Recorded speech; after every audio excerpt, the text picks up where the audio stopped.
اعوذ باللہ من الشیطان الرجیم، بسم اللہ الرحمن الرحیم۔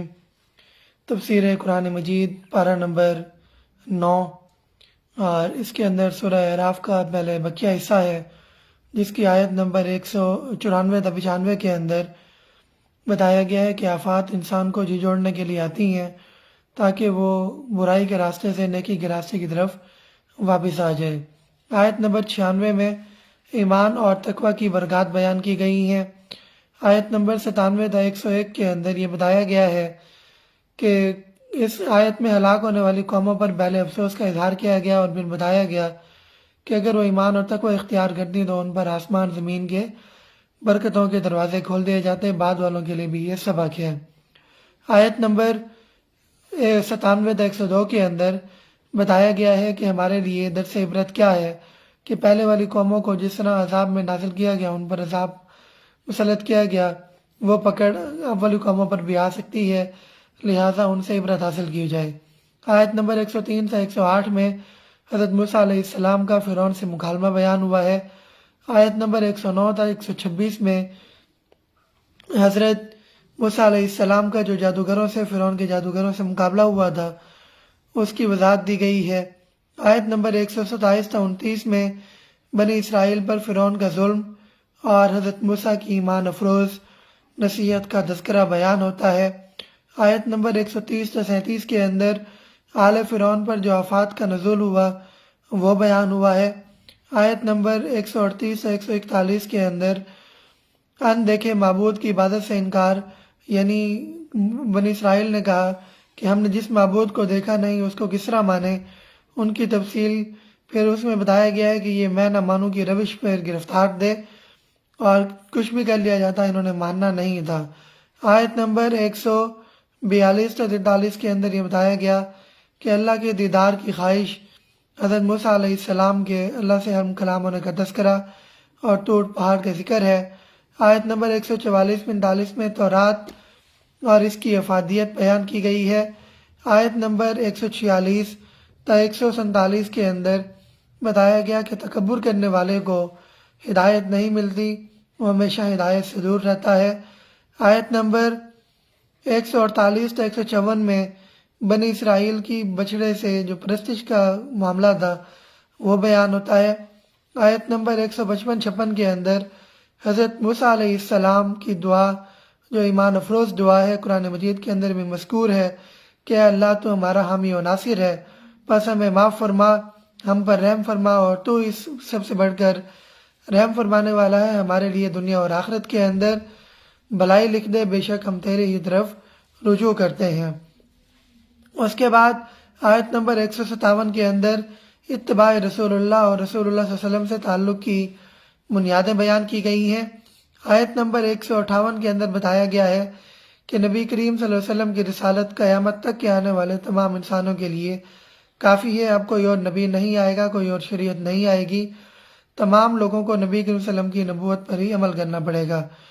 آیت نمبر 159 تا 162 کے اندر بنی اسرائیل پر اللہ تعالیٰ کے احسانات کا تذکرہ ہے، یعنی من و سلوہ اور باقی جو احسانات ان پر کیے گئے اور ان کی ناشکری کا تذکرہ کیا گیا ہے۔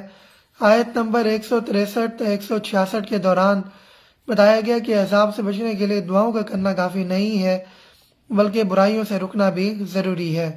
آیت نمبر 167 تا 68 میں بتایا گیا کہ بنی اسرائیل کی ناشکری نافرمانیوں کی وجہ سے ان پر قیامت تک عذاب کے کوڑے برستے رہیں گے۔ آیت 169 کتاب کے نائل وارثوں کا تذکرہ ہے کہ ان کی وجہ سے ان سے کتاب واپس لے لی گئی اور بنی اسماعیل میں دے دی گئی۔ آیت نمبر 170 میں اللہ کے محبوب بندوں کی 3 صفات بیان کی گئی ہیں کہ وہ اللہ کی کتاب کے ساتھ چمٹ جاتے ہیں، اس کے حقوق ادا کرتے ہیں، نماز قائم کرتے ہیں اور لوگوں کی اصلاح کی کوشش کرتے ہیں۔ آیت نمبر 171 میں طور پہاڑ کے نیچے جو عہد لیا گیا تھا اس کا تذکرہ کیا گیا ہے۔ آیت نمبر 172 تا 74 میں عہد الست کا تذکرہ آتا ہے۔ آیت نمبر 175 تا 78 میں خواہشات کی پیروی کرنے والوں کے لیے کتے کی مثال دی گئی ہے۔ آیت 179 کے اندر بتایا گیا کہ غافل انسان جانوروں سے بھی بدتر ہے۔ آیت نمبر 180 کے اندر بتایا گیا کہ اللہ کو پکارو اس کے اسماء حسنہ کے ساتھ۔ آیت نمبر 181 تا 186 میں بتایا گیا ہے کہ درس عبرت کیا ہے۔ پہلے والی جو قصص بیان کیے گئے ہیں ان کا مقصد محض لذت حاصل کرنا نہیں، محض مزے حاصل کرنا نہیں، بلکہ درس عبرت حاصل کرنا ہے۔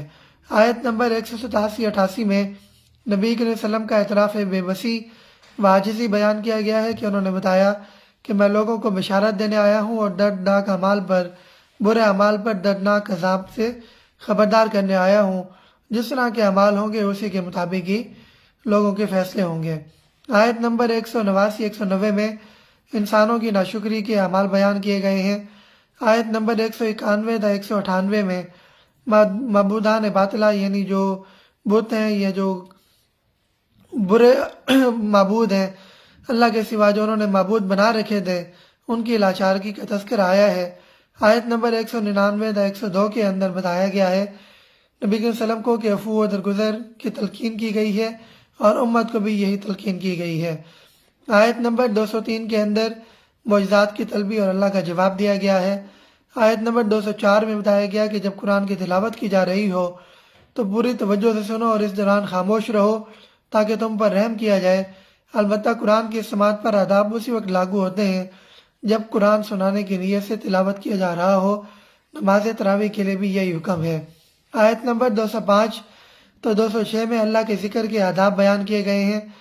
یہ کل 4 آداب ہیں جن میں یہ ہے کہ ذکر کے دوران انسان پر رقت اور اللہ کا خوف طاری رہے، صبح شام اللہ کا ذکر کیا جائے، اس کے بعد اللہ کی یاد سے غفلت نہ برتی جائے، ذکر دل میں ہلکی آواز سے کیا جائے اور آواز کو زیادہ بلند نہ کیا جائے، اور اللہ کی یاد کرتے ہوئے انسان پر خوف طاری ہو۔ اس کے بعد سورۃ الانفال ہے جس کے اندر غزوہ بدر پر بھرپور تبصرہ کیا گیا ہے، اور اس تبصرے کے اندر مدنی سورہ ہے اور غزوہ بدر کے مکمل حالات بیان کیے گئے ہیں۔ آیت نمبر 1 کے اندر مال غنیمت کے حوالے سے اللہ رب العزت نے فیصلہ کیا ہے۔ اس کے بعد آیت نمبر 2 تا 4 کے اندر بندہ مومن کی ظاہری اور باطنی صفات بیان کی گئی ہیں۔ آیت نمبر 5 تا 8 میں بدر سے قبل جو صحابہ کرام نبی کے وسلم کی مشاورت ہوئی اس کا بیان کیا گیا ہے۔ آیت نمبر 9 تا 14 کے اندر اللہ کی مدد اور فرشتوں کا جو نزول ہے وہ بیان کیا گیا ہے۔ آیت نمبر 15 تا 16 میں دوران جنگ مسلمانوں کو ہدایات دی گئی ہیں۔ آیت نمبر 17 تا 19 میں مسلمانوں کو بتایا گیا کہ فیصلہ گنج ہے، اللہ کی مدد ہے، ہاتھ ہے اللہ کا بندہ مومن کا ہاتھ، ہر دو جہاں سے غنی اس کا دل بے نیاز، کہ جس اللہ کی طرف اگر ہوگا رجوع تو پھر مدد ملے گی۔ آیت 20 تا 23 کے اندر بتایا گیا کہ اللہ اور رسول کی اطاعت کی جائے۔ آیت نمبر 24-25 کے اندر اللہ اور اس کے رسول پر پکار پر لبیک کہنے کا حکم دیا گیا ہے۔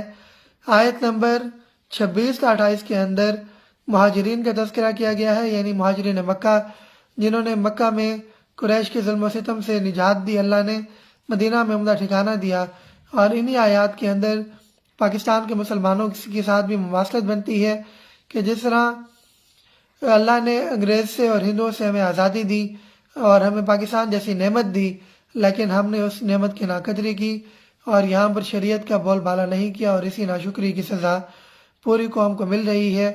آیت نمبر 29 کے اندر تقوی کی برکات کا بیان دیا گیا ہے کہ تقوی کو کیسے حاصل کیا جا سکتا ہے۔ آیت نمبر 30 تا 37 کے اندر مشرکین مکہ کے ناپاک ارادوں اور ان کا انجام بیان کیا گیا ہے۔